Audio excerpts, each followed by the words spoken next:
Halal Accreditation Congress. Today, in our section, we are going to talk about global Halal accreditation, governance, trust, and harmonization. These three important parts in this, especially in the Halal accreditation. Okay, we are gonna use the time in a good way, and we have gonna actually 4 speakers, but one of them is gonna be the online, but they say that he's not gonna attend. So we will have 3 speakers, and we will start from the first speech about an evaluation on operational data Republic of Turkey Halal Accreditation Agency. Ms. Nuray, TALAY is gonna give the speech. Okay, go ahead. We will listen to what you are gonna tell us. So he's also from the IHAC.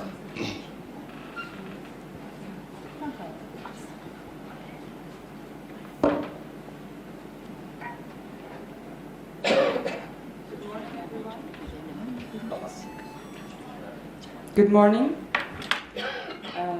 Today I feel honored to be here to study my presentation, and in this first International Halal Accreditation Congress.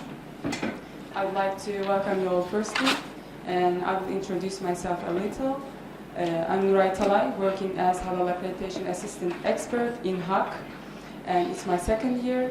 And I have also recently graduated from Ankara University and a master's degree in field crops. So today I will be sharing key findings on halal accreditation practices in Turkey. Firstly, we will talk about the halal sectors. Later, we will cover the civic system, as it was explained many times in this congress by presenters. Then we will focus on the operational data of IHAC. Lastly, we will mention about the quality improvement model and end it with a conclusion. As we know that there are many elements of the halal sector, such as food, cosmetics, finance and tourism and so on.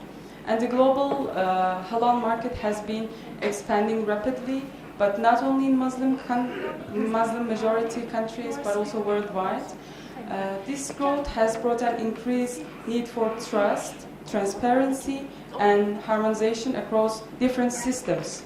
So at this point, accreditation plays a crucial role as it provides assurance that certification bodies operate in accordance with internationally recognized standards, thereby ensuring reliability in halal trade.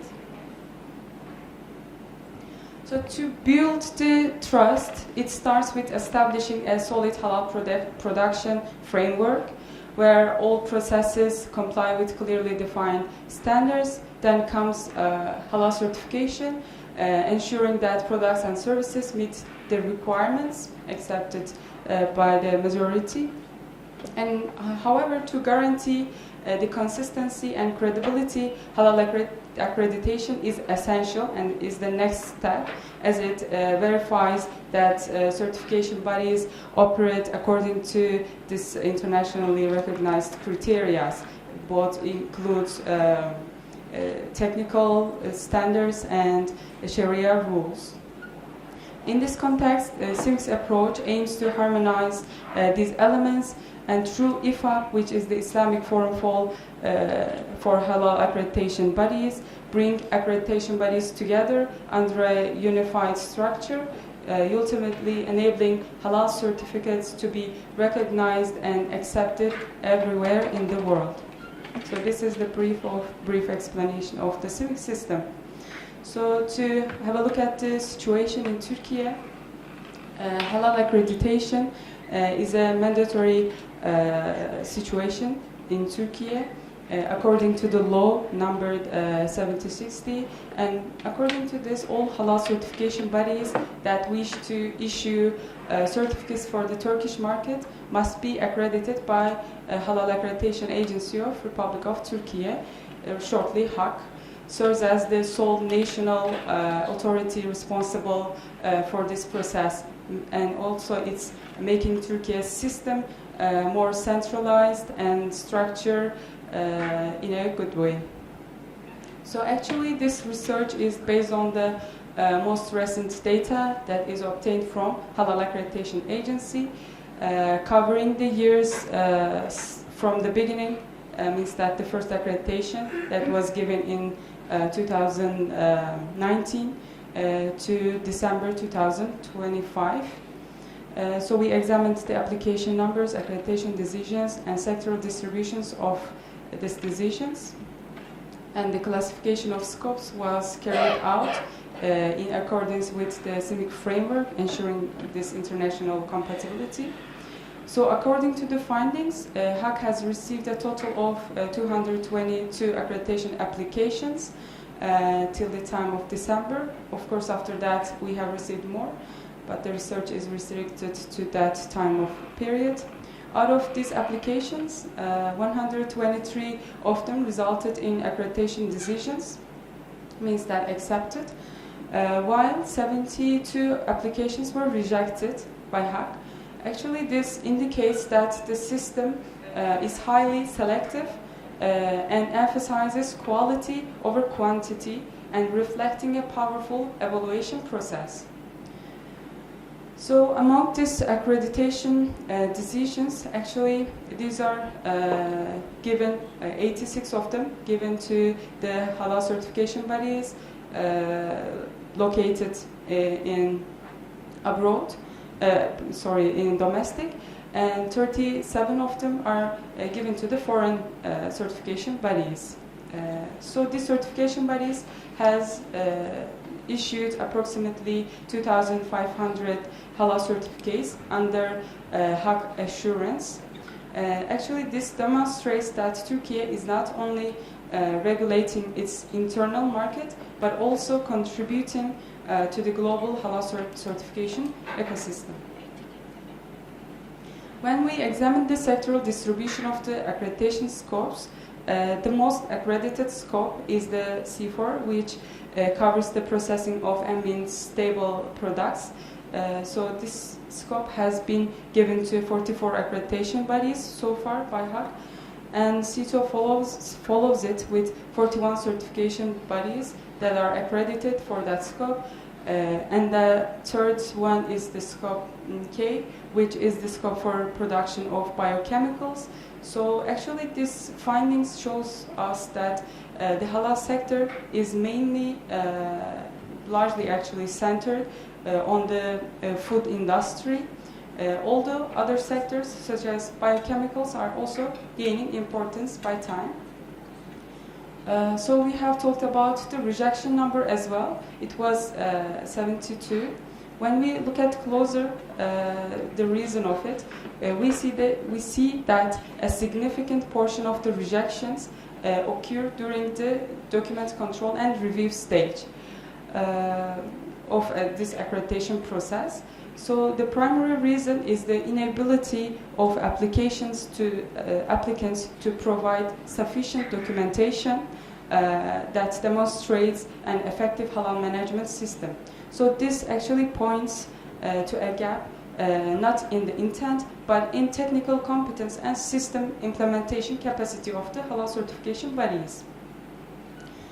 So actually what is our aim? We want to build a high quality infrastructure in halal sector as HAC and the CIMIC system.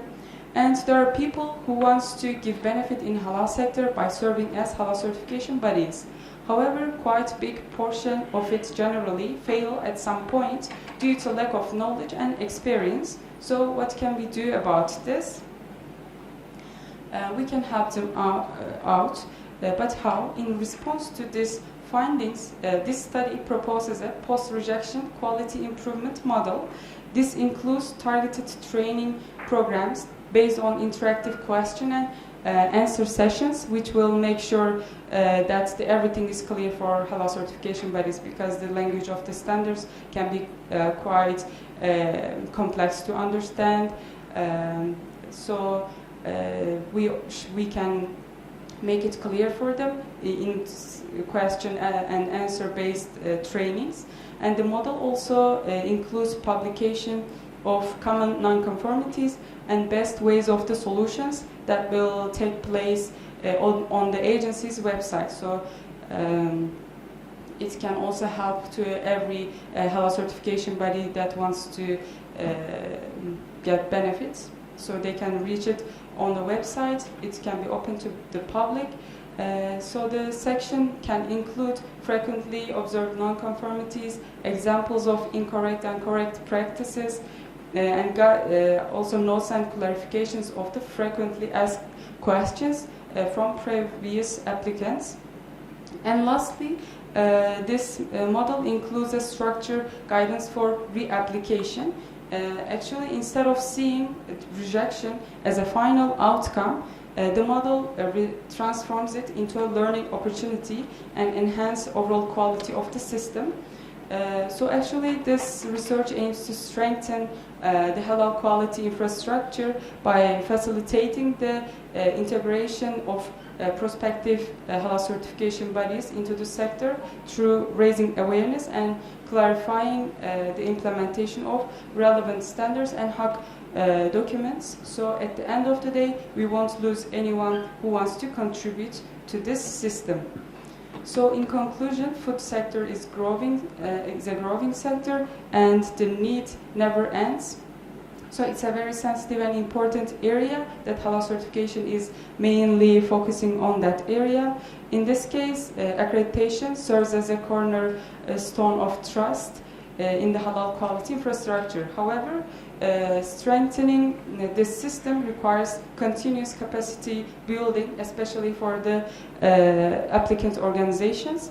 So this study contributes by identifying the gaps and proposing practical solutions to support a more robust and sustainable halal accreditation ecosystem for everyone.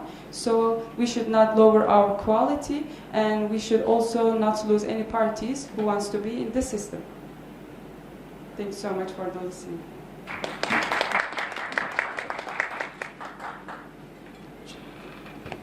Thank you so much for your presentation. If you have any question, we can get one or two questions for this presentation.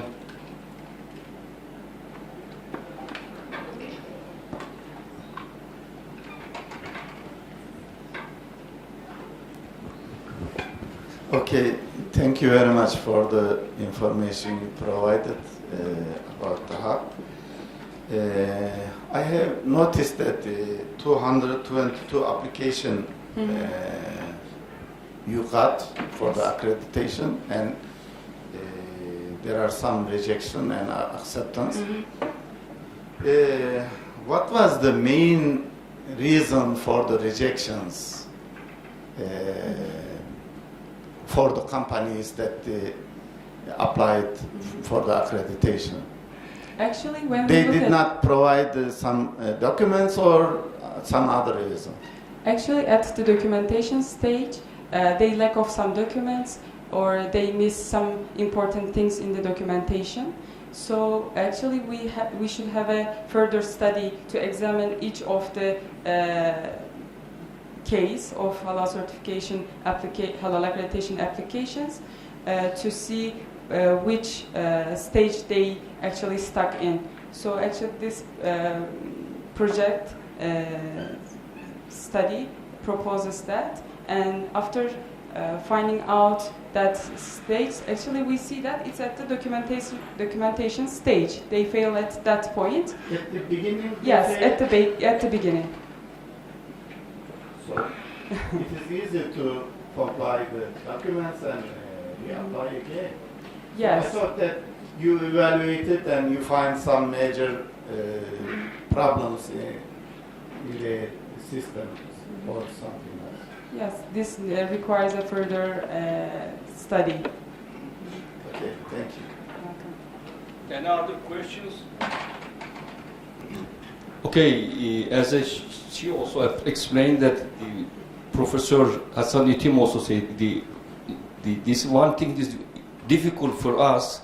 There is a lot of paperwork. So before finishing the paperwork is actually they cannot pass the real part of it, but they lose their power in the beginning. So anyway, it's gonna take time to be let the companies and these people learn about it. But anyway, we have to work on it. Thank you so much. Okay, now we are gonna have the second speech about the Halal certificate.